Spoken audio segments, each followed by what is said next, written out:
Laci Peterson is still at the center of one of the most notable murder cases in America 20 years later. The 27-year-old was reported missing on Christmas Eve in 2002. If you're familiar with the case, you know she was 8 months pregnant, and her husband Scott was eventually convicted of double murder. He's serving a life sentence but maintains his innocence. This Live Now and Then special takes a look at the media's role in how a young woman from Modesto, California became a household name. We'll start with this report from KTVU in San Francisco the day after Christmas that year, just hours after Laci had been reported missing. She was at home on Covina Avenue in Modesto, California. She was 8 months pregnant. She was planning Christmas. She had no idea the call was happening, no idea the story existed, no idea that the man she had called her soulmate from her mother's kitchen years before their very first date had already written her out of his future. 15 days before anyone reported her missing, he was already a widower. Sit with that for a moment, and please like, comment, and subscribe if you haven't. Because everything else that follows, every piece of evidence, every lie, every detail that made this case one of the most talked about criminal trials in American history flows from that single fact. He did not react to losing her. He prepared for it. Laci Denise Peterson, born Laci Denise Rocha, on the 4th of May, 1975, in Modesto, California. She came into a family that already had roots deep in the Central Valley soil. Her parents, Sharon and Dennis Rocha, had known each other since high school, and by the time Laci arrived as their second child, they had built a dairy farm near the small town of Escalon. Her older brother Brent had come 4 years before her. From the beginning, Laci was the kind of person a room noticed. Her stepfather, Ron Gransky, gave her a nickname early on, Jabberjaws. Not cruelly, lovingly, the way you name something that brings energy wherever it lands. She always had something to say, and almost always said it with a smile wide enough that the people around her felt it physically, like warmth from an open window. She grew up close to her mother in a way that went beyond the ordinary. Sharon and Laci gardened together. That might sound like a small detail, but it wasn't. It was the language they shared, something quiet and patient and alive between them, something that grew the same way they did, side by side, year after year. Laci carried that love for living things forward. When she enrolled at California Polytechnic State University in San Luis Obispo, she studied ornamental horticulture. Not because someone pointed her there, because she already knew the kind of life she was building, and she was building it deliberately, one deliberate choice at a time. People who knew Laci described her the same way, consistently, across years and relationships and different seasons of her life. She made people feel included. She paid attention to the small things, the details that tell someone they matter without ever having to say it out loud. She cooked for the people she loved. She decorated with care. She created spaces that felt like an exhale. Sharon would say later that she knew from the time Laci was a baby that she was going to grow into a joyful person. And by every account that exists, she did exactly that. The thread that held all of it together was her mother. Not as a crutch, not as a habit, but as a choice made every single day. Laci and Sharon spoke almost every day, sometimes more than once. When something happened, anything, good or difficult or ordinary, Sharon was usually the first call. That bond did not loosen when Laci became an adult. It deepened. It became the kind of closeness that people recognize as rare, the kind that makes the people around it feel the warmth of it even from the outside.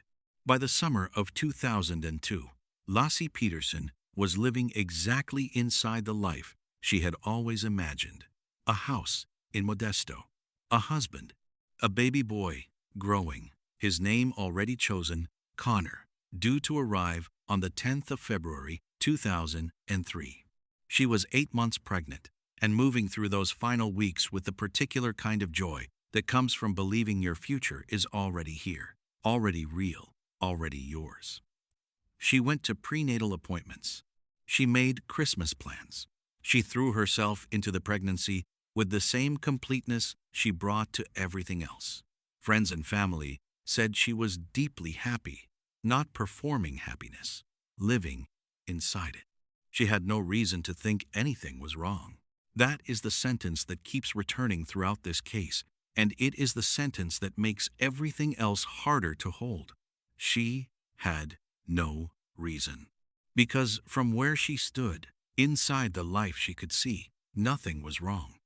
The house was warm. The nursery was being planned. Her mother was a phone call away. Her son had a name and a due date and a future that felt certain. Hey viewers, before we go any further, I want to ask you something simple. Did you follow this case when it first broke in late 2002? Drop a yes or a no in the comments right now. I want to know how many of you remember when this story first hit the news. What Laci could not see was the other timeline running parallel to hers, invisible, built entirely in the spaces she was not watching. Scott Peterson had been working as a fertilizer salesman for a company called Trade Corp USA, a job that required consistent travel, Cairo, Belgium, southern Spain, all in 2002 alone. The travel gave him distance. Distance gave him room. And in that room, something else had been quietly taking shape. On the 20th of November 2002, Scott drove 90 miles south to Fresno. He walked into the Elephant Bar and sat across from a woman named Amber Frey. She was 27 years old, the same age as Laci, a massage therapist, a single mother raising her child on her own. A mutual friend named Sean Sibley had introduced them after meeting Scott at a convention in Anaheim earlier that year. Sibley thought Amber was looking for something real. Scott told Amber he was not married. He told her he was a widower. He was charming and attentive and funny, the way people describe someone who has learned to perform closeness without ever fully inhabiting it. They talked until the restaurant closed. They moved to another bar nearby. The evening stretched in the way evenings do when everything feels possible. And somewhere inside all of that, a man with a pregnant wife at home rewrote himself entirely for a woman who had no idea she was being handed a fiction. Back in Modesto, 90 miles away, Laci Peterson was decorating for Christmas. And then came December 9th. The day the timeline stopped being just about deception and started being about something else entirely. That morning, Scott Peterson walked into a warehouse and paid $1,400 in cash for a 14-foot aluminum fishing boat. He had not held a fishing license since 1994. No one in his family knew the boat existed. No one in Laci's family knew either. He registered it under his business name. Investigators would later say that in that same warehouse, around that same time, 5 cement anchors were either made or collected. 5, not 1, not 2. 5 cement anchors stored in the same space as a boat nobody knew about, bought with cash that left no easy trail. That same day, he called Amber Frey and told her his wife was already gone. 15 days before Laci was reported missing, Scott Peterson was already rehearsing a future in which she no longer existed. He had a boat, he had anchors, he had a story. And Laci Peterson was home on Covina Avenue, 8 months pregnant, surrounded by Christmas decorations, talking to her mother, waiting for her son, living completely inside a life she believed was real, with no idea that the man sleeping beside her had already decided how her story would end. The only question left was when. She called him her soulmate from her mother's kitchen before they had even been on a single date together. That is the kind of certainty Laci Rocha carried into everything. She did not recklessness, but a deep, quiet confidence in her own instincts about the world and the people in it. The summer of 1994, she was 20 years old, standing near the Cal Poly campus in San Luis Obispo, and she left her number with a man she had just met. When she told Sharon about it, she did not sound like someone with a crush. She sounded like someone who had already made a decision. Scott Peterson was studying at Cal Poly at the time, working part-time as a waiter. People who encountered him used the same words repeatedly: attractive, confident, charming. He knew how to make an entrance. When he came to meet Laci, he brought flowers. Not just for her mother, too. Their first date was deep-sea fishing, and Laci spent most of it seasick, and she still considered it a success. That tells you something about how she felt. Scott met Sharon that same weekend, and by the end of it, the relationship was already serious in the way that some things become serious before anyone has had time to plan for it. They dated for 2 years. In 1997, they married at Sycamore Mineral Springs Resort in Avila Valley, a beach wedding, the kind of beginning that looks exactly like what it is supposed to look like. They opened a small restaurant together in their college town called The Shack. Scott cooked. Laci handled the atmosphere, the warmth, the details that made strangers want to return. Then they moved back to Modesto to be closer to family, settled into the house on Covina Avenue, and began what looked from the outside like the next chapter of a life going exactly as planned. Scott took the job at Trade Corp USA, fertilizer sales, frequent travel. In 2002 alone, the work took him to Cairo, Belgium, southern Spain. While he moved through those cities, Laci stayed rooted close to her family, close to Sharon, close to the Modesto life she had always wanted. The distance his job created was real. What filled that distance, it turned out, was something she never knew to look for. The 20th of November 2002. Scott sits across from Amber Frey at the Elephant Bar in Fresno and tells her he has never been married. Amber is warm and genuine and looking for something lasting, and Scott gives her the version of himself that fits what she is looking for: a widower, unattached, available, already acquainted with loss. They talk for hours. The evening moves from the restaurant to another bar to his hotel. By the end of it, a second life has been given its first full breath. What makes this stretch of the timeline so difficult to sit with is the precision of it. Scott was not stumbling through impulse. He was constructing. Every call to Amber after that night added another layer to a story that required continuous maintenance, details that had to align, timelines that had to be managed, emotions that had to be performed on schedule. He was playing 2 roles simultaneously, and neither person watching him from their side of the curtain could see the other stage. Laci, in those same weeks, was preparing for Connor's arrival with complete absorption: prenatal appointments, Christmas decorations going up on Covina Avenue, long calls with Sharon about ordinary things, the kinds of calls that feel weightless precisely because they are built on a foundation that feels permanent. She was 8 months pregnant and moving through the world like someone who has arrived at the place they always intended to reach. The 23rd of December 2002. Late afternoon, around 5:45. Laci and Scott walk into Salon in Modesto, where Laci's younger sister, Amy Rocha, works. Amy cuts Scott's hair that evening, something she did regularly, every month. Nothing unusual about it. During that visit, Scott mentions his plans for the following morning. He tells Amy he is going golfing. He even offers to pick up a fruit basket Amy had ordered from a shop near where he would be playing. He is specific about it, helpful, casual. The word he uses is golf, not fishing. Golf. He is standing in a hair salon the night before Christmas Eve, telling his sister-in-law he will be on a golf course in the morning, and somewhere across town, a 14-foot aluminum boat is sitting in a warehouse with a 2-day fishing license attached to it and 5 cement anchors stored nearby. Why does a man change his story only after his wife goes missing? That is not a rhetorical question. It is the question that investigators would return to again and again, because the answer is not available from inside the logic of innocence. That same evening, at 8:30, Sharon Rocha calls Laci. It is completely ordinary. They talk the way they always talk.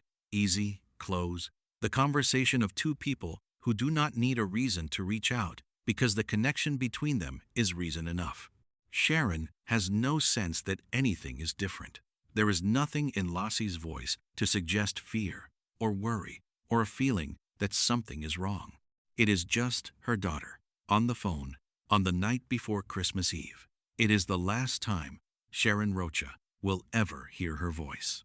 Christmas Eve morning arrives gray and quiet. Scott Peterson would later tell police he left the house on Covina Avenue at approximately 9:30 a.m. He said Laci was still home when he left. She planned, he claimed, to walk their golden retriever Mackenzie through the nearby park and then come back to mop the kitchen floor. He said he drove to the Berkeley Marina, roughly 90 miles away, to spend the morning on the water, alone, in a boat no one knew he owned. On a fishing trip he had not mentioned to anyone until after Laci was gone. Phone records and other evidence examined by investigators would later suggest his departure from the house came later than he stated. The timeline he offered did not hold its shape under scrutiny. The facts kept pulling at the edges of it. When Scott returned to Covina Avenue that afternoon, he found Mackenzie in the backyard. The leash was still attached. The dog had come home. Laci had not. Scott called Sharon to ask if she had heard from her daughter. She had not. That night, Ron Gransky called the Modesto Police Department. A stepfather on the phone, describing his 8 months pregnant stepdaughter, the dog walking home through the neighborhood without her, the unanswered question of where she had gone. Detectives arrived at the house and found its suspended lights still on, a wet mop standing in the kitchen, a smell in the air that stayed with the investigators who later described it. Nothing was visibly broken. Nothing announced itself as a crime scene. It looked like someone had stepped away from their morning and simply never stepped back. In the early hours of Christmas morning, Detective John Evers sat across from Scott Peterson and asked him a question that should have had a simple answer. What kind of fish were you hoping to catch out there? Scott froze, not in the way that grief freezes a person, in the way that a gap in preparation freezes one. He went blank. He mumbled. He produced no answer at all. Not the wrong species, not an uncertain guess, not the name of something that didn't live in those waters, nothing. That silence settled into the room and did not leave. It would stay with investigators for months. The search for Laci Peterson began immediately, and it was massive. Family, friends, volunteers, local police, federal involvement, all converging on Modesto because a pregnant woman had vanished on Christmas Eve, and every hour that passed made the urgency heavier. The community showed up. People who had never met her held signs with her face on them. The image of her warm, smiling, visibly pregnant spread across televisions and newspapers and the earliest iterations of internet news. Everyone who saw it felt the particular weight of it. A mother and her unborn son, both missing, and Christmas morning arriving without them. Scott Peterson moved through those days in a way that investigators noted carefully. No visible panic, no emotional collapse in public view, no tearful pleas at the cameras. Witnesses at one of the search gatherings reported seeing him laugh. He declined to take a polygraph test. None of these things are proof of anything on their own. Grief does not perform on a schedule, and shock produces responses that can look like anything. But each observation was logged. Each one added to a picture that investigators were quietly assembling. 6 days after Laci disappeared, a woman in Fresno sat down in front of a television and saw the story. She saw the name. She saw the photograph of the missing pregnant woman and the husband standing beside reporters making statements. And something in her went cold, because she recognized him not as a grieving husband giving interviews, but as the man who had told her weeks earlier, over dinner at the Elephant Bar, that he had already lost his wife. Amber Frey called the Modesto Police Department. She told them everything. Detectives listened to every word. Then they handed her a recording device and asked if she would be willing to secretly record her future calls with Scott Peterson. She did not hesitate. She said yes. And from that moment, the investigation did not just have a suspect. It had his voice unguarded, recorded, delivered directly into the hands of the people building a case against him, with Scott Peterson having no idea any of it was happening. 12 hours of phone calls. That is what Amber Frey ultimately handed to prosecutors. 12 hours of Scott Peterson's voice in the weeks and months following his wife's disappearance, talking to another woman about their future, about travel, about love, about a life he was already inhabiting in his imagination, while the search for Laci Peterson continued in the streets outside. New Year's Eve, 2002. Modesto holds a candlelight vigil. The community gathers in the dark. Neighbors, strangers, people who drove in from surrounding towns because a pregnant woman was missing at Christmas, and the grief of it belonged to everyone. Candles in cold hands, Laci's name in the air, her photograph carried through the crowd, and Scott Peterson, blocks away from all of it, picks up his phone and calls Amber Frey. He tells her he is in Paris. He describes the crowds gathered near the Eiffel Tower, the fireworks over the Champs-Élysées, the beauty of the celebration. His voice is warm and easy and completely without strain. He is not in Paris. He is standing within walking distance of a vigil being held for his missing wife and unborn son, performing a European vacation for a woman on a recorded line. The jury, who would later listen to those recordings, said it was not guilt they heard in his voice during those calls. It was the absence of anything at all. No fracture. No bleed-through from one world to the other. Just a man, fully comfortable, moving between two realities as though the weight of one could never reach the other. The 15th of January, 2003. Detectives sit down with Laci's family and tell them about Amber Frey. Sharon Rocha hears it, and from that moment, she does not waver. She believes Scott killed her daughter. She says it, publicly, plainly, without equivocation. Amber Frey stands before a wall of reporters and speaks with a steadiness that visibly costs her something. She apologizes to Laci's family. She says she prays for Laci's safe return. She is composed in the way that people are composed when they are holding something enormous very carefully. The 5th of March, 2003. The Modesto Police Department stops calling it a missing persons case. It is now a homicide investigation. The evidence had not arrived in a single moment. It had accumulated, layer after layer, each piece connecting to the next. A boat purchased in cash, anchors, a 2-day license, a changed story, a life insurance policy worth $250,000 taken out on Laci, a detective's simple question left hanging in the air of a Christmas morning interview with no answer attached to it. And then April came, the 13th of April, 2003. 2 people walking their dog along the tidal flats near Point Isabel Park in Richmond, California, find the body of a full-term male infant on the shore. The next morning, a jogger discovers a female torso approximately 1 mile away among the rocks at the water's edge. April 18th, DNA testing confirms what the people who loved Laci Peterson had been dreading since Christmas Eve. California Attorney General Bill Lockyer makes the announcement. The torso is Laci. The infant is Connor, both found in San Francisco Bay. The same water Scott Peterson said he was alone on that Christmas Eve morning. The same water he navigated in a boat no one knew he owned, with a fishing license valid for exactly those 2 days, launching from a marina 90 miles from home on the one morning his pregnant wife disappeared. The same water near which, weeks earlier, he had assembled 5 cement anchors in a warehouse and stored them alongside that boat without telling a single person they existed. The geography did not lie. It did not shift. It did not offer an alternative explanation. It simply waited the way water does until the truth it was holding finally came to the surface. The courtroom in Redwood City was nothing like the streets of Modesto.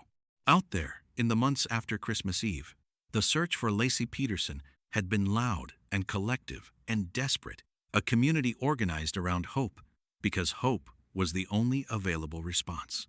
In Redwood City, everything was contained, formal. The grief that had spilled across Central California for months was now compressed into a single room, translated into procedure, made to sit still and follow rules. The case had been moved from Modesto because the judge determined that the media saturation made a fair trial impossible there.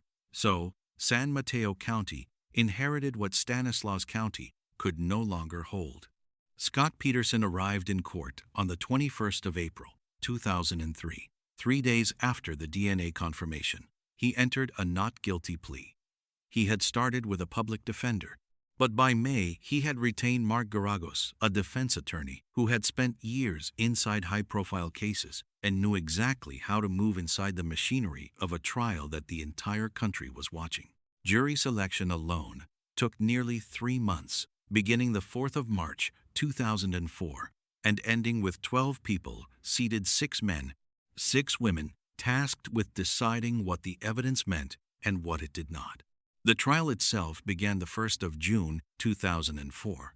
What followed was a marathon that ran for months and called more than 180 witnesses to the stand. And here is what the prosecution did not have: a confession, an eyewitness who saw something happen, a single piece of footage that removed all doubt.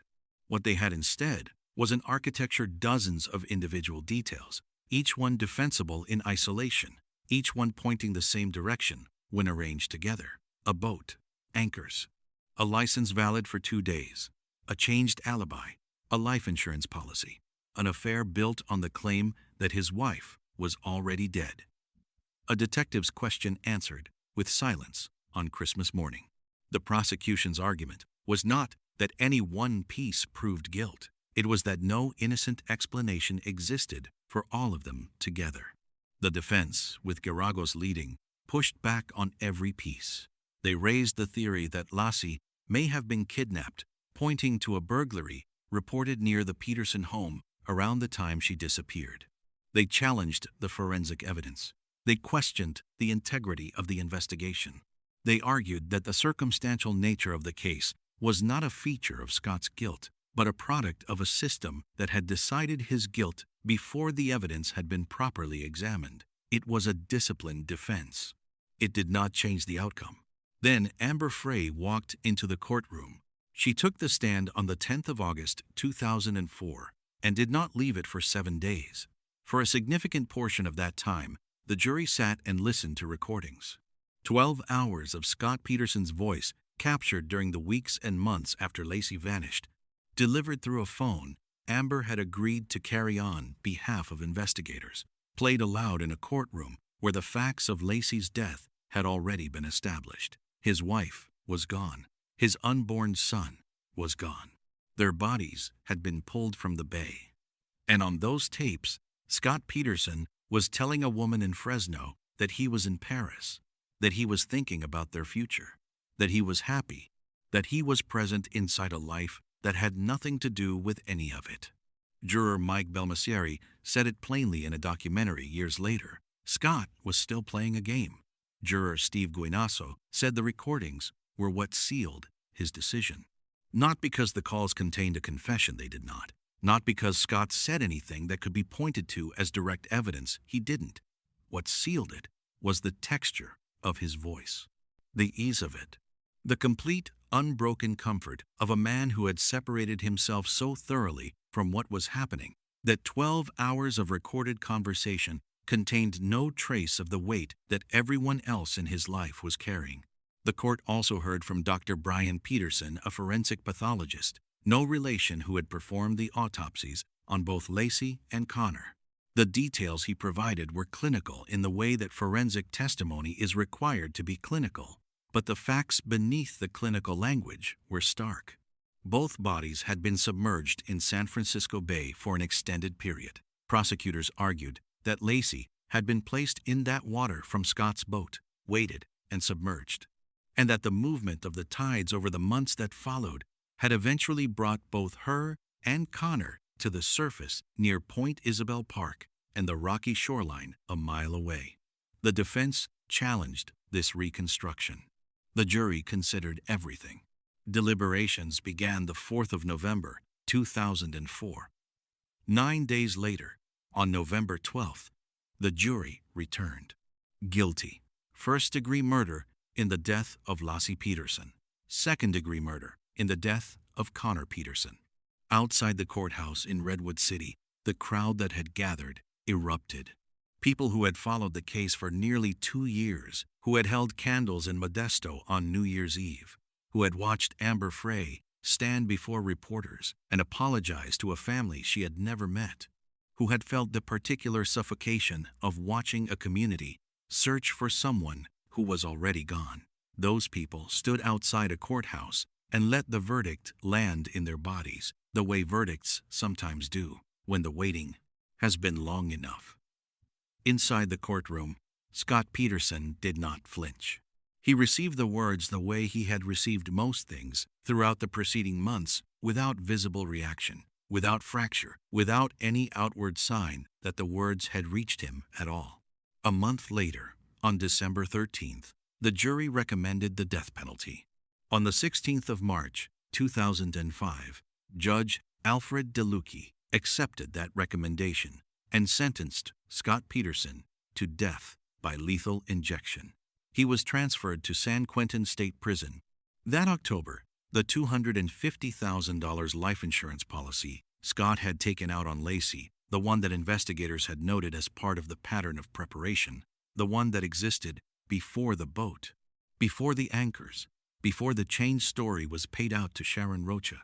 Think about what Sharon Rocha had to carry after the 24th of December 2002. A daughter who called her almost every single day. A granddaughter, a grandson, Connor, who never arrived.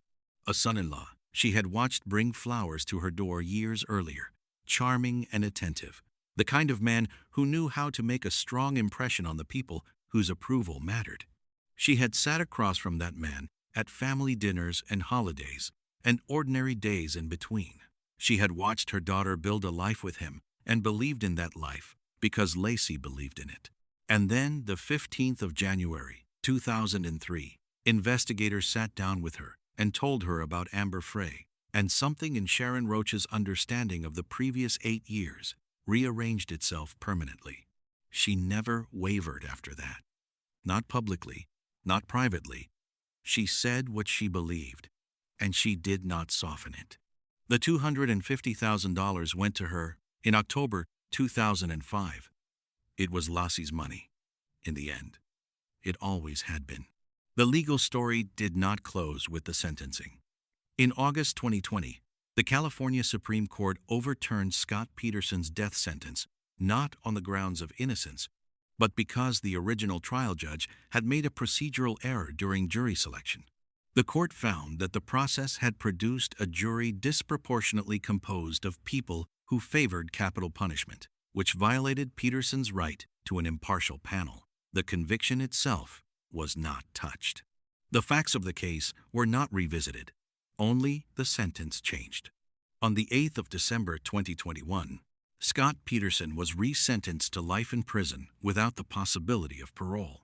In October 2022, he was transferred to Mule Creek State Prison in Ione, California, where he remains. In January 2024, the Los Angeles Innocence Project announced it was representing Scott Peterson. New hearings have been granted. DNA testing has been authorized on specific items of evidence. Those proceedings are ongoing. There are people, lawyers, advocates, a portion of the public that has followed this case across 2 decades who believe the conviction was wrong. That belief is not frivolous. Innocence projects do not take cases as a formality. They take them because they believe something was missed, something was flawed, something in the process produced a result that the evidence does not fully support. That argument deserves to exist. It deserves to be heard in the appropriate venues, examined by the appropriate people, answered with the rigor that Laci Peterson's memory and the integrity of the legal system both require. And yet, the water does not have a legal position. The Bay did not participate in the trial. The tides that carried Laci Peterson and her son Connor to the rocky shoreline near Richmond, California, in April of 2003, those tides did not consult the procedural record, or the jury selection process, or the appeals court. They simply moved, the way water moves, without agenda, without error.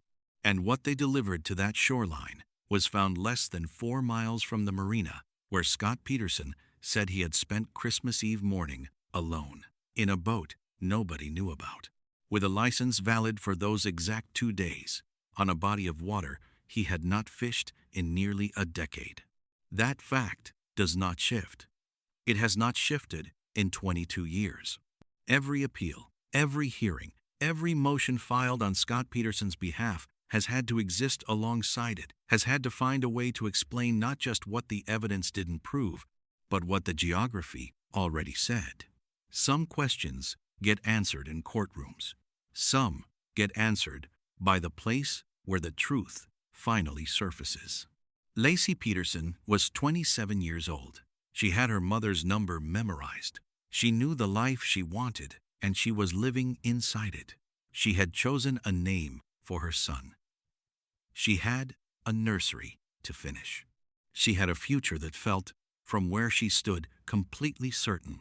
She deserved every year of it. If this case stayed with you, if the detail about that phone call on December 9th kept pulling at you the way it pulls at everyone who hears it for the first time, then stay close, because the next case we're covering involves a man who didn't just plan ahead of a disappearance. He planned ahead of one that hadn't happened yet, and the single phone call that unraveled everything was made from inside a police station, while investigators were in the next room. Some people are very good at performing the wrong thing at exactly the right moment, and that performance always leaves a trace.